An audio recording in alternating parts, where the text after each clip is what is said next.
This is amazing. So hello, everyone. Today it's my great pleasure and honor to introduce our speaker, Dr. Sachin Deshmukh. Dr. Deshmukh was trained as a physician in India and holds credentials in holistic medicine, homeopathy, Ayurveda, and yoga therapy. Dr. Deshmukh practiced medicine in India for 10 years, heading the Department of Natural Therapy and Yoga Sciences at both a general and a cancer hospital in Pune. Dr. Deshmukh comes from a family of yoga masters, trained under several monks, and has been exposed to diverse Vedic traditions and philosophies.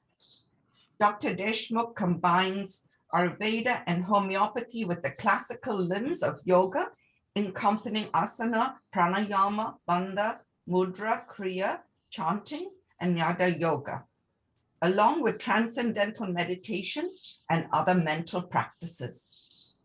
Today, Dr. Deshmukh will share the time-tested wisdom from Ayurveda yoga, as well as its validation in modern times and its usefulness in enhancing wellness and lifestyle, together with simple practical tips that can be easily integrated in our daily lives. Please join me in welcoming Dr. Deshmukh. Dr. Deshmukh, over to you. Thank you, Margaret. So, good morning to everyone, and Radhe Radhe. So, welcome. And the theme is that wellness is a very important word now, even in today's life, because as we see, the life becomes very busy and mechanical. And I call it from hurry to hurry. So in Silicon Valley, those who are here in Silicon Valley, everybody is running from morning till night, busy. Hari means busy. But in Sanskrit, the Hari means God, taking time for yourself.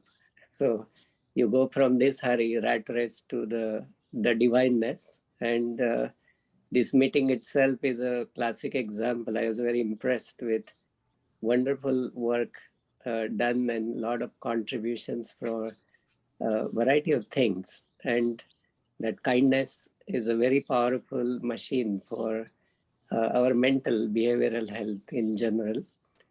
So rather than having the technical slides and things, I told Santoshji I will have a kind of interactive dialogue with you, just give you some tips. We can't cover a whole theme into 20 minutes, but we can surely have a wonderful foundation for the triggering the passion for it.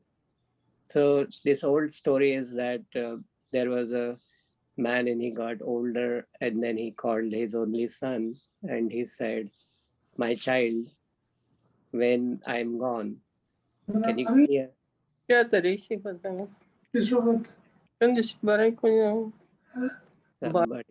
needs to mute. Let's. Okay. So he called his only son and he said, "Can you please give me a list of things you might need when I'm not there to be happy?" And the son said, "Yeah, it's not difficult. I need a car, I need a job, I need a house, I need a salaried job, some money in the bank." So the man was very witty and he took a pen and then draw a big circle over his. And he said, "If you don't have the health, can you enjoy all that? Will that make you happy?" And we notice that that child is also hidden within us, and the father is also hidden within us. So which one we activate will make the difference. So we prioritize certain things. Now, most of the time, both the Ayurveda and Yoga, the natural principles, any culture you look at, always emphasize wonderful theme. That the idea is that we look at the four aspects of it. We can call it meds in the sense. Now that the first aspect is the meditation, giving the good rest to the mind. Second thing is the exercise, proper physical activity. The third one, D, is the proper diet and nutrition, nourishment to mind, body, both, not just physical food. And then the sleep, the typical good amount of rest. Now, most of the time we notice that people have a lot of privileges, but they tend to forget these basic four principles. So you ask people and they have everything you can imagine, but they don't have time to eat. When they sleep, they can't fall asleep, or they wake up in the middle of the night, or they are disturbed sleep. So how can we rectify it? So it's not very difficult. You start making changes, but you make those changes very quickly. Most of the time, when I go to give the talks, most people say, I'm very busy. Can you give me 1 or 2 or 3 tips maximum I can do? So I tell them the only first tip, if you really want to take it, just wake up at the sunrise at your location. So even in the pandemic time, we noticed that I started doing these webinars and some daily yoga sessions.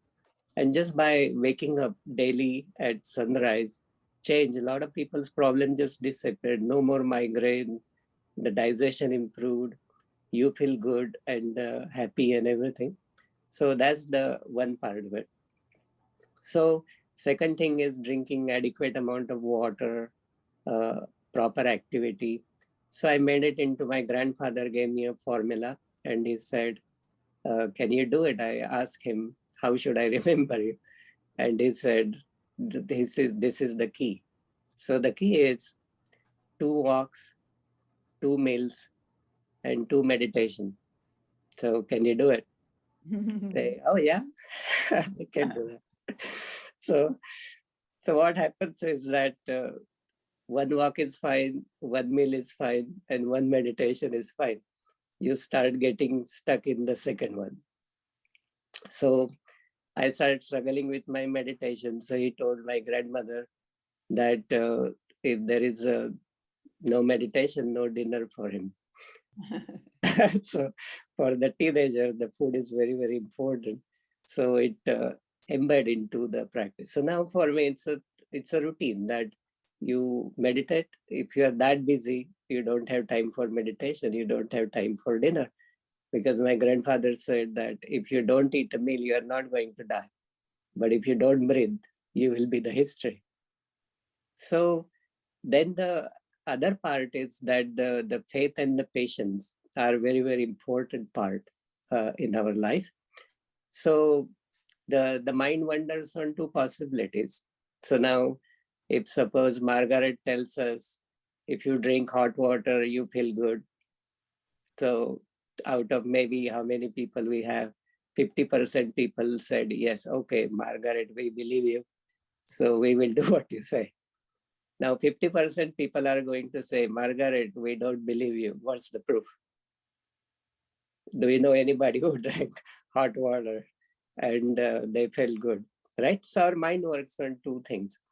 And second thing is we don't like to be told what to do.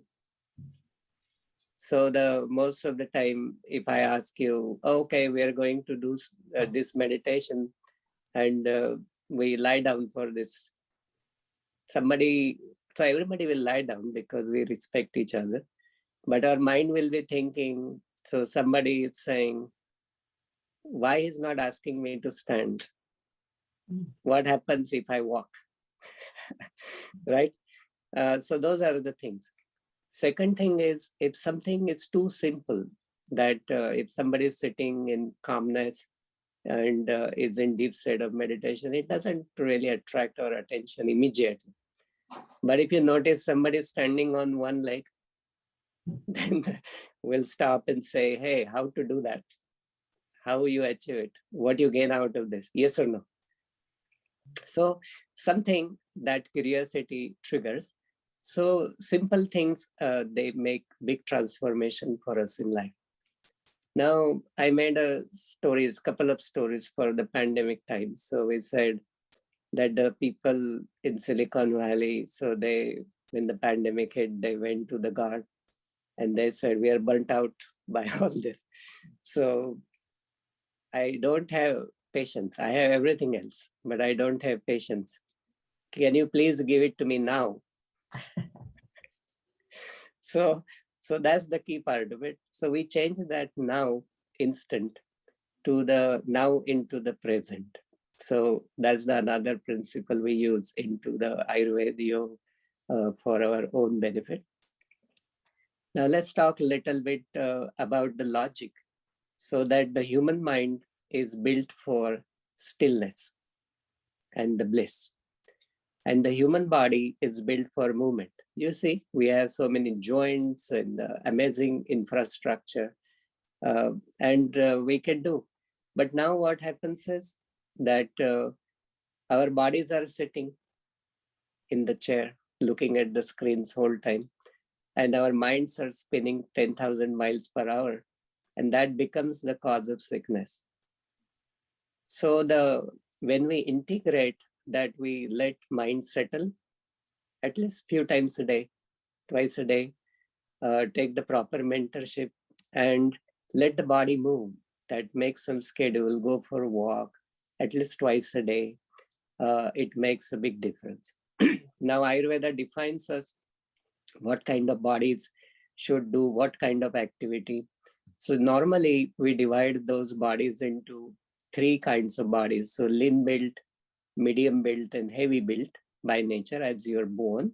We can't change that. But how we live the life will change. When somebody who is born as thin built can become heavy. Somebody who was born heavy can become thin with course of time by following some basic routines, daily routines. And those daily routines become very, very important for us. So if you are thin built, you will do light activity. If you are medium built, you will do medium activity. If you are heavy built, you will do heavy activity. If you are light built, you need more calming. And if you are medium built, you need more soothing, pacifying.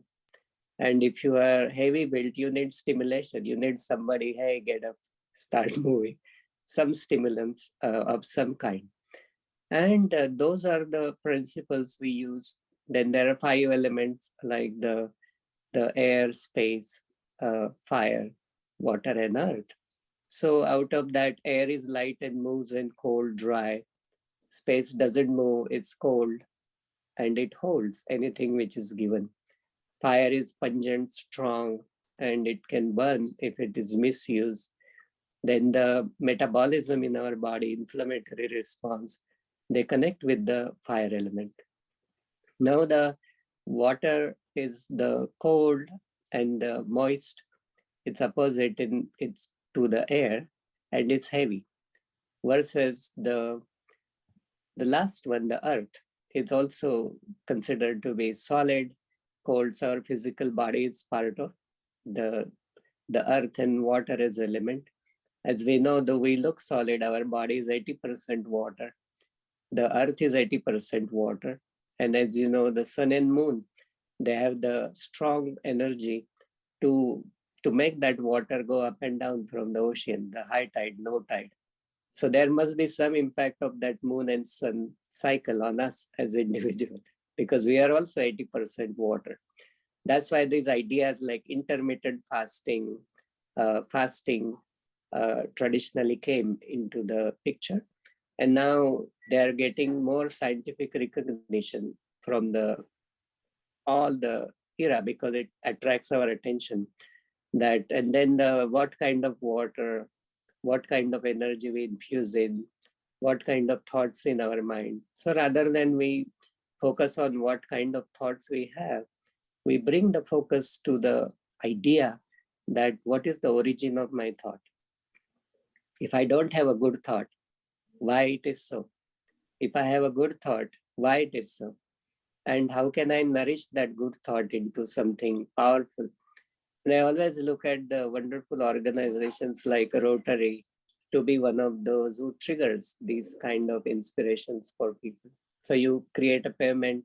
If there is a trail which is already existent, people will be more inclined to walk that path because it's more established and also more proven for everyone. So that's why the traditions play a significant role, because somebody has laid a wonderful foundation for us. What we have to have just the desire to follow it and make the difference. So now, in the time now we say the pandemic time hit and more people, everybody has smartphone nowadays. So I created a story saying the man went to the garden saying, in this seclusion, I am actually feel lonely. I feel alone, isolated. So I need a companion. So I don't know what to do. And the God said, okay, I can give you a companion. Can you describe it? Then I can see if I meet your specification. And he said, the companion is somebody, the moment I open my eyes, I want to look at. Okay, agreeable. The companion is somebody, when I close my eyes, I want to look at. Okay, agreeable. The companion is somebody who I care the most. I don't want anything to bother them and take really good care of them to the optimal. And God said, yeah, that's also acceptable. And he thought a moment and he raised his hand and took the iPhone and gave it to him and saying, here it is. So that's your companion. So the new companion for this era is our iPhone. Everything goes through iPhone. That the meeting, no meeting, cancellation, text. So we become the slave to the media versus that should be within our control. And we start believing what we see. A few days ago, somebody sent me, some psychiatrist, a text saying, I am straightforward, but that's humor. That means I forward everything I received on WhatsApp to the other one before even I read it. So we can smile. Smile is a very powerful mechanism to create the happiness. You know, if I smile, you smile, and everybody starts smiling, we don't need any reason because we are joyful people by nature. And when we smile with each other, we grow into that happiness by itself. And everything starts responding. My muscle starts relaxing. My mood is better. I'm inspired to do better things. And then I'm inspired to eat better. So we always say that suppose if somebody is coming to our home, we run around, we clean, and then we want to give them the best food possible. We remember what they like. But now when it comes to we eat ourselves, we just go to the refrigerator and eat what's there. Yes, sir. So why not we treat also ourselves equally royally into the thing?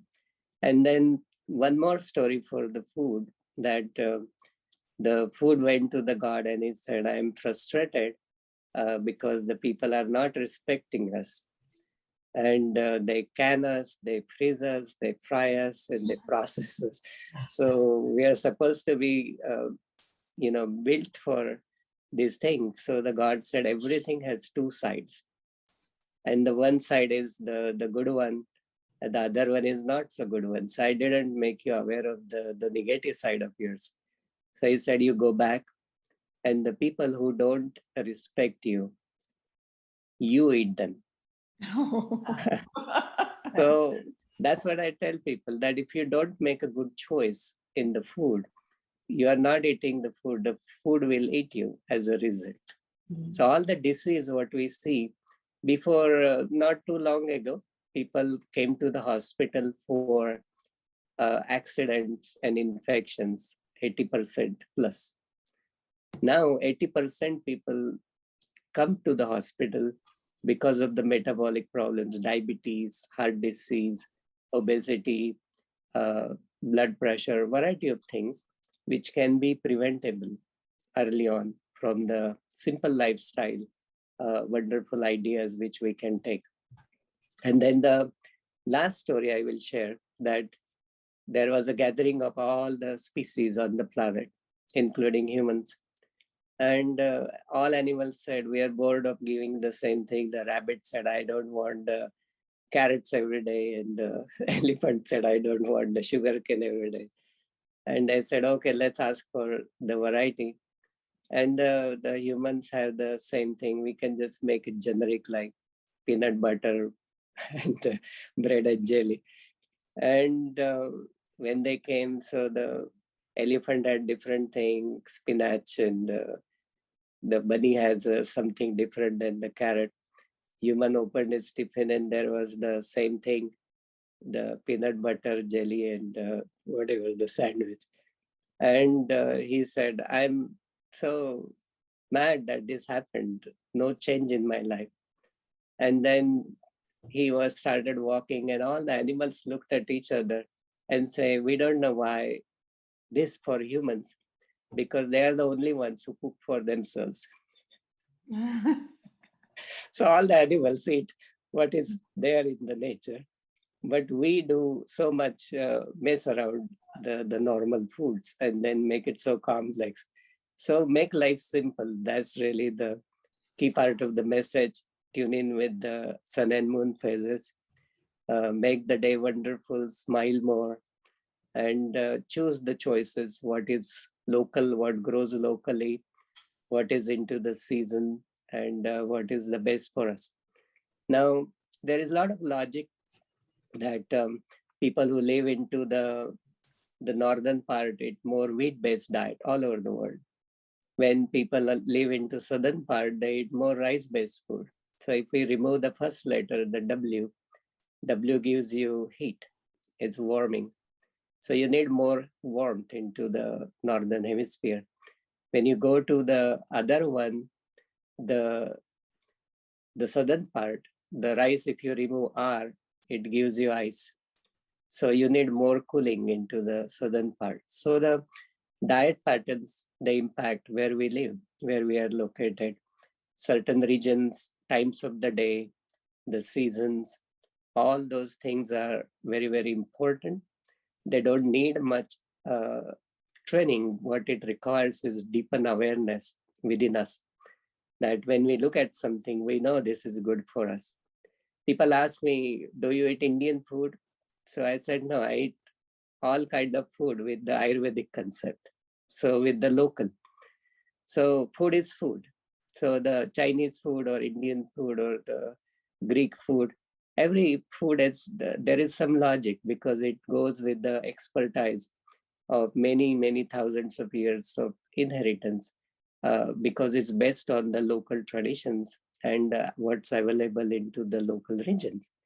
But when people move from country to country, suppose the Japanese people have more stomach cancer, but when they move to America and they start eating like local, they have more colonic cancer, and their genes which are there, they become dormant, and then this one becomes stronger. So science teaches us some new insight. And the last principle, the freeway to the health goes to the stomach. So we know the conference is successful when the food was great, not what was discussed. So that's the way. There is a new concept called as the gut biome that means that the intelligence is in our gut. So not just the brain is intelligent. So a lot of wonderful things happen through our belly, which determines our health. And that also affects our genome. Genome is our genetic code. Previously, the belief was we can't change it, but now we do believe that it is possible to alter them just by our attitudes. So the concept of epigenetics, which teaches us that we are prone for certain things, like South Asians are more prone for heart disease. Chinese population is equally kind of open, vulnerable for the heart disease. But then when we make the change, there is a good chance that we are able to reverse it or prevent before it happens. So the one stitch in time saves nine. That's the old saying. So prevention is better than cure. That's the mantra we take from this. And that's how I would like to conclude. And if you have any questions, you're welcome to join us. I recorded one chant just to give you a little bit small experience of the calming, how the calming can be. And it's an old chant to the Guru, for the reverence of the Guru. And So just let's close eyes for a moment. I recorded it so the sound remains good for the Zoom.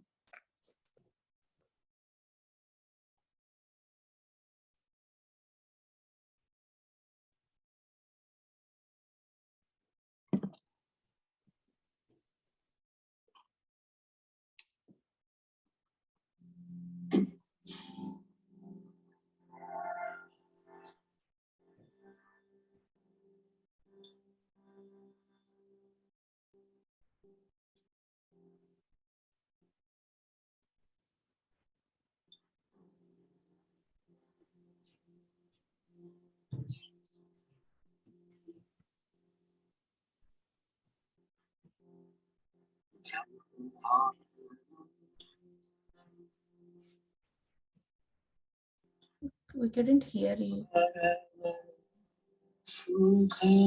Yeah, now we can hear you.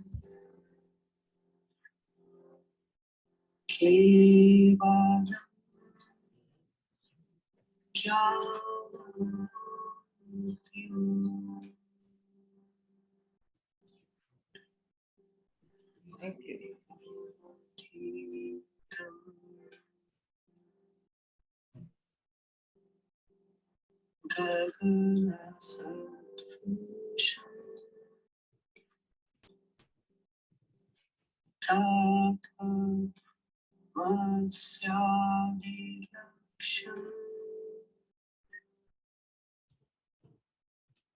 Thank you. Thank you, Dr. Deshmukh. Margaret? Just a minute.